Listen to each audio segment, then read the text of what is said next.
할렐루야. 오늘 우리에게 주시는 하나님의 말씀은 신명기 31장 9절로 18절입니다. 여호와 경외하기를 배우게 할지니라 라는 제목으로 하나님 말씀 증거하도록 하겠습니다. 이제 우리가 함께 나누게 될 신명기 31장부터 34장까지의 말씀은 신명기의 결론부에 해당하는 말씀입니다.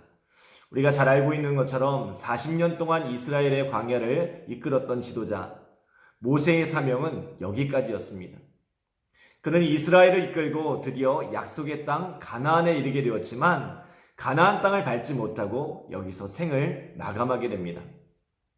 신명기는 이러한 이스라엘의 위대한 지도자의 마지막 메시지를 담은 유언과도 같은 메시지입니다. 그리고 이제 우리는 그 마지막 중에 마지막 결론부에 다다르고 있습니다. 자, 어제 본문이었던 1절로 8절에는 모세가 그 후계자로 여호수아를 세우는 장면이 기록되어 있습니다. 모세는 자신을 대신해 가나안 땅을 정복해야 할 이 여호수아를 격려하고 용기를 주었습니다. 그리고 오늘 본문에는 제사장들과 백성의 장로들에게 율법을 써주고 그것으로 이 백성들을 가르칠 것을 명령합니다. 특별히 7년마다 빚을 탕감해주는 면제년이 있는데 그 면제년 초막절에 백성들을 다 모아 그들 앞에서 율법을 낭독하여 온 백성이 정기적으로 그 말씀을 듣고 기억하도록 합니다. 우리 12절과 13절 말씀 함께 읽겠습니다. 곧 백성의 남녀와 어린이 내 성읍 안에 거류하는 타국인을 모으고 그들에게 듣고 배우고 내 하나님 여호와를 경외하며 이 율법의 모든 말씀을 지켜 행하게 하고 또 너희가 요단을 건너가서 차지할 땅에 거주할 동안에 이 말씀을 알지 못하는 그들의 자녀에게 듣고 내 하나님 여호와를 경외하기를 배우게 할지니라. 아멘. 자, 여러분 모세가 꿈꾸었던 세상, 모세가 꿈꾸었던 가나안 땅은 어떤 곳입니까? 남녀노소를 불문하고 또 그 땅을 살아가는 타국인들조차도 하나님을 경외하여 하나님의 말씀을 지켜 행하는 그러한 세상을 꿈꾸었습니다. 그리고 그것이 대대손손 이어지기를 기대했습니다. 이 백성이 거룩한 하나님의 백성으로 살아가기를 기대했습니다. 아마도 모세가 40년 광야 생활을 버텨왔던 힘도 이 꿈 때문이 아니었을까요? 이스라엘 백성이 마침내 약속의 땅에 들어가 거룩한 하나님의 백성으로 살아갈 그날을 기대하면서 고된 광야의 삶을 버텨내며 여기까지 이스라엘 백성을 이끌어올 수 있었던 것입니다. 그런데 하나님은 그러한 모세의 기대와 정반대의 말씀을 하십니다. 모세가 후계자인 여호수아를 데리고 이 회막에 섰는데 하나님께서 구름 기둥 가운데서 이렇게 말씀하십니다. 우리 16절로 17절에 보면 또 여호와께서 모세에게 이르시되 너는 내 조상과 함께 누우려니와 이 백성은 그 땅으로 들어가 음란히 그 땅의 이방신들을 따르며 일어날 것이요 나를 버리고 내가 그들과 맺은 언약을 어길 것이라. 내가 그들에게 진노하여 그들을 버리며 내 얼굴을 숨겨 그들에게 보이지 않게 할 것인즉 그들이 삼킴을 당하여 허다한 재앙과 환난이 그들에게 임할 때 그때에 그들이 말하기를 이 재앙이 우리에게 내림은 우리 하나님이 우리 가운데 계시지 않은 까닭이 아니냐 할 것이라. 이스라엘 백성이 가나안 땅에 들어가 하나님을 잘 섬겼다는 거예요? 그렇지 않습니다. 그들이 그 땅에 들어가 그들을 이 땅으로 인도하여 드린 하나님을 잊어버리고 이방의 신들을 섬기며 하나님과의 언약을 어길 것이란 거예요. 그리고 결국 그들에게 말씀하셨던 허다한 재앙이 그들 가운데 쏟아 부어지게 될 것이라고 말씀합니다. 그렇다면 가나안에 들어간 이스라엘 백성은 어떤 삶을 살았습니까? 가나안 정복을 마친 여호수아가 죽기 전에 이스라엘 백성에게 다시 한번 다짐을 받습니다.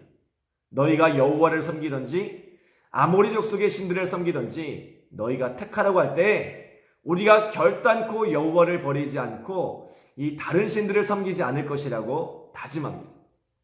그러나 안타깝게도 여호수아와 당시 함께했던 이 장로들이 살아있는 날들 동안만 그들이 하나님을 섬기고 결국 이스라엘 백성은 하나님께로부터 돌아섰습니다.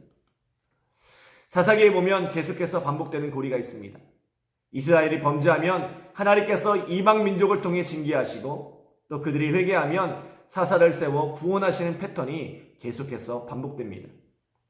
또 다윗과 솔로몬의 시대에 이 잠시 그들이 하나님 앞에 바로 서는 것 같지만 결국은 그들이 하나님을 멀리하고 계속되는 하나님의 경고에도 돌이키지 않고 멸망에 이르게 됩니다.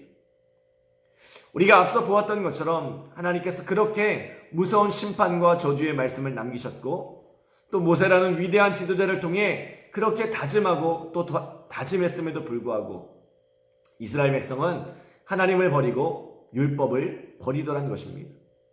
그런데 하나님이 이것을 언제 하셨습니까? 이스라엘 백성이 가나안 땅에 들어가기도 전에 이미 알고 계셨다는 것입니다.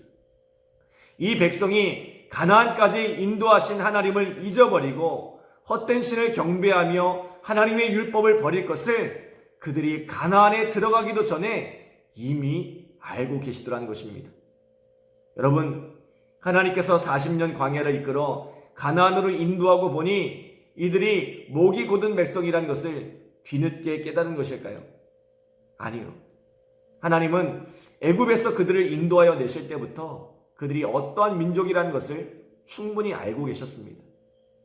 하나님은 이스라엘 백성이 어떤 백성인지 어떤 민족인지를 너무나 잘 알고 계셨지만 그처럼 부족하고 허물 많은 백성을 당신의 백성으로 선택하셨습니다. 그리고 그러한 이들을 위한 수고를 아끼지 않으셨습니다. 그들을 애굽에서 건져내기 위해 10가지 재앙을 내리셨고 40년 동안 광야에서 그들을 기르시고 인도하셨습니다. 가나안과의 전쟁 가운데는 그들의 대장되어 그들 앞에서 싸워주셨습니다. 그리고 이 백성을 내 백성이라 말씀하시고 나는 그들의 하나님이라고 말씀하십니다. 여러분, 하나님의 행동이 이해가 가십니까? 모세처럼 이스라엘 백성을 향한 기대를 가지고 있었다면 하나님의 하신 일들이 이해가 갑니다. 지금은 비록 실수하고 지금은 허물이 많은 백성이지만 가나안 땅에 들어가면 그들이 거룩한 하나님의 백성으로 온전히 살아갈 것이라는 기대를 가지고 있다면 이해가 됩니다. 그런 기대를 가지고 이 백성에게 정성을 쏟아부었는데 이스라엘 백성이 그 기대에 부응하지 못해 이런 일이 벌어진 것이라면 얼마든지 이해할 수 있습니다. 그런데 하나님은 이스라엘 백성이 실패할 것을 이미 아셨다는 거예요. 그들이 하나님을 버리고 심판과 저주 아래 놓이게 될 것을 이미 알고 계셨다는 거예요. 그럼에도 불구하고 그들을 택하시고 그들을 향한 하나님의 사랑과 수고를 아끼지 않으셨다는 것입니다. 가능성 없는 민족에게, 희망이 보이지 않는 민족에게 무한한 사랑을 쏟아붓는 것, 이것이 바로 하나님의 사랑입니다. 하나님은 오늘 우리에게도 이러한 사랑을 베풀어 주셨습니다. 로마서 5장 8절에 보면 우리가 아직 죄인 되었을 때에 그리스도께서 우리를 위하여 죽으심으로 하나님께서 우리에 대한 자기의 사랑을 확증하셨느니라 라고 말씀합니다. 예수님께서 십자가에 달려 죽으심으로 우리를 향한 하나님의 사랑을 확증하셨다고 말씀합니다. 우리가 어떠한 때에 십자가를 감당하셨습니까? 우리가 아직 죄인 되었을 때에, 하나님 앞에 허물 많고 부족함이 많을 때에 우리를 위해 십자가를 지셨다라고 말씀합니다. 그렇다면 예수님께서 우리의 가능성을 보고 십자가를 지신 것일까요? 지금은 비록 죄인이지만 내가 이렇게 십자가를 지면 이들이 하나님의 자녀로서 온전히 살아갈 것이란 기대 때문에 십자가를 지셨을까요?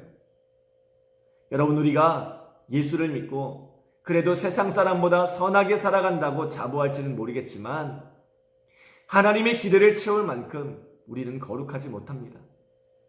여전히 우리는 허물 많고 부족한 삶을 살아갑니다. 여전히 우리는 하나님을 실망시켜드리는 삶을 살아갑니다. 하나님께서 그것을 모르셨을까요? 내가 저를 위해 십자가까지 졌는데 뒤통수 맞았네, 그러실까요? 하나님은 이미 알고 계셨습니다. 우리가 얼마나 쉽게 죄에 넘어지는 사람들인지, 우리의 의지가 얼마나 연약한지를 하나님은 너무나 잘 알고 계십니다. 여러분, 우리에게는 희망이 없습니다. 우리에게는 가능성이 없습니다.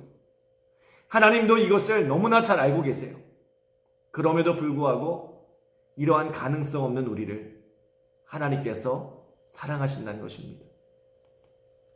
사랑하는 여러분, 하나님은 나의 실패를 이미 알고 계십니다. 나의 허물, 나의 부족함을 이미 알고 계셨습니다. 그럼에도 불구하고 하나님은 그런 나를 사랑하십니다. 오늘 우리가 이 사랑을 깨닫게 되기를 소원합니다. 그리고 이 사랑에 힘입어서 다시 일어나는 우리 믿음의 성도들 되시기를 간절히 기도합니다. 기도하겠습니다.